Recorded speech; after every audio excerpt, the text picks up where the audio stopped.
இன்னைக்கு நம்ம என்ன பார்க்க போறோம்னு பாத்தீங்கன்னா இன்னைக்கு எங்க வீட்ல பாஸ்தா செய்றோம். அது ஃபுல் வீடியோவா தான் நம்ம இன்னைக்கு பார்க்க போறோம். வாங்க பார்க்கலாம். ஃபஸ்ட்டு நம்ம ஒரு சுடு தண்ணியை நல்லா கொதிக்க வச்சுட்டு அதில் இந்த பாஸ்தா போட்டு நல்லா வேக வச்சுக்கலாம். உப்பும் எண்ணெயும் கொஞ்சோண்டு போட்டு வேக வச்சு அதை வடித்து வச்சுக்கலாம். இதுக்கு வந்து வெங்காயம், பச்சை மிளகா, பூண்டு வந்து பொடியாக நறுக்கி வச்சுருக்கேன். இது 3 இருந்தாலே போதும். இதுக்கு வேணும்னா உங்களுக்கு குடமிளகாவும் சேர்த்துக்கலாம், நல்லா தான் இருக்கும். நான் வீட்டில் இல்லை, அதனால சேர்த்துக்கல. பாஸ்தா நல்லா வெந்துருச்சான்னு பார்த்துடலாம். வெந்துச்சுன்னா நம்ம வந்து ட்ரைனரில் போட்டு அதை நல்லா தண்ணியை வடிச்சிக்கலாம்.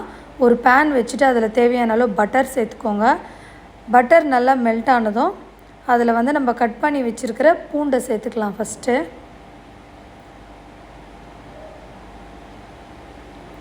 கம்ப்ளீட்டாக உருகிருச்சு. இப்போ பூண்டு சேர்த்துக்கலாம். பூண்டு சேர்த்துட்டு நல்லா வதங்கட்டும்.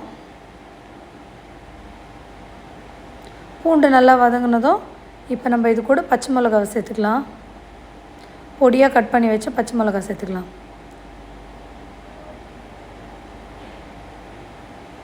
வெங்காயம், பச்சை மிளகாக்கு அப்புறம் வெங்காயம் சேர்த்துட்டு நல்லா வதக்கலாம். வெங்காயம் ரொம்ப வதங்கக்கூடாது, கொஞ்சம் க்ரன்ச்சியாக இருக்கணும். அப்போ சில்லி சாஸ் கொஞ்சம் சேர்த்துக்கலாம். கொஞ்சோண்டு மிளகாத்தூள் சேர்த்துக்கலாம். சேர்த்துட்டு கொஞ்சோண்டு தண்ணி ஊற்றி நல்லா கலந்து விடுங்க. கொஞ்சம் உப்பு போட்டுக்கோங்க. நான் வந்து இன்றைக்கி வந்து மைதாலாம் எதுவுமே போடலை. பசங்களுக்கு செய்கிறதுனால காரம் எல்லாம் கம்மியாக தான் செஞ்சுருக்கேன், மைதா போடல. இப்படி செஞ்சாலுமே நல்லா தான் இருக்கும். பசங்க நல்லா சாப்பிடுவாங்க, குழந்தைங்க நல்லா என்ஜாய் பண்ணி சாப்பிடுவாங்க. நல்லா வதங்கினதுக்கப்புறம் இப்போ ட்ரெயின் பண்ணி வச்சுருக்க பாஸ்தாவை இது கூட சேர்த்து நல்லா மிக்ஸ் பண்ணிக்கலாம். நல்லா கலந்து விட்டுக்கலாம் ஃபுல்லாக.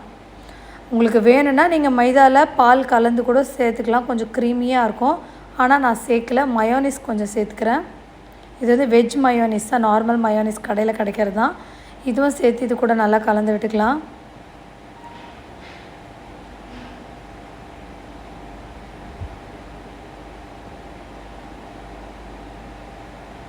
இது வந்து பார்த்திங்கன்னா சீஸு வேணும்னா போட்டுக்கோங்க, வேண்டான்னா பரவாயில்ல. இது இல்லைனாலும் நல்லா தான் இருக்கும். நான் கொஞ்சம் சும்மா சீஸ் வீட்டில் இருந்ததுன்னு நான் போட்டிருக்கேன். உங்களுக்கு வேணும்னா போட்டுக்கோங்க.